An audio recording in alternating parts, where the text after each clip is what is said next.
All right, so in our last couple of chats, we really dug into the core ideas of assets and value. Today, we're going to connect those dots to tackle the next big question. Okay, let's dive right in. To really wrap our heads around asset management, we've got to do a quick recap of the two big ideas we've already covered. Seriously, it all starts right here. So, first up, we established what an asset is. According to the international standard, it's pretty much anything that has some kind of value, potential or actual, to an organization. Could be physical, could be digital, you name it. And then we defined value as the benefit an organization actually gets from those assets. And remember, we're not just talking about money here. Value can be about performance, safety, or even your reputation. So that brings us right to the heart of it today. If we have things that have value, and value is the benefit we get from them, then how do we actually manage all of this to make sure we get that value? Now, if you look up the official definition from ISO 55000, it sounds pretty straightforward: a coordinated activity to get value from assets. Simple enough, right?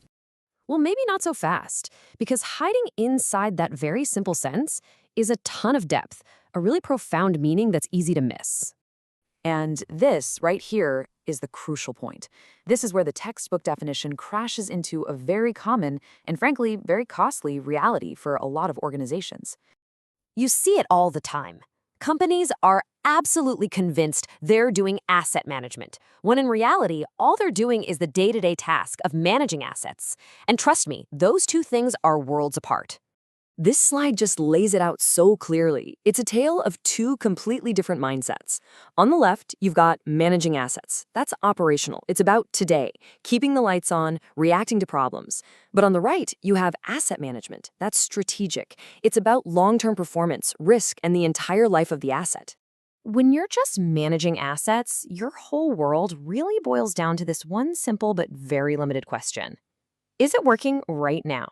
And hey, don't get me wrong, making sure things are working today is absolutely essential.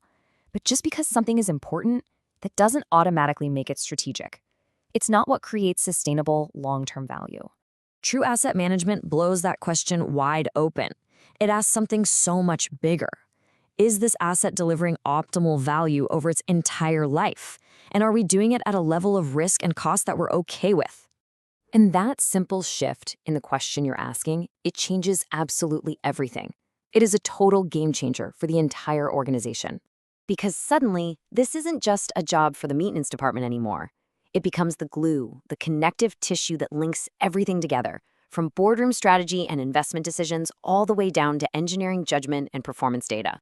So here's the real takeaway. We're moving from a world of just fixing things to a world of governing decisions. It's about deciding on the right work for the right reasons at the right time, all to create that long-term value. And let's be crystal clear about this. This isn't about buying a new piece of software for your maintenance team.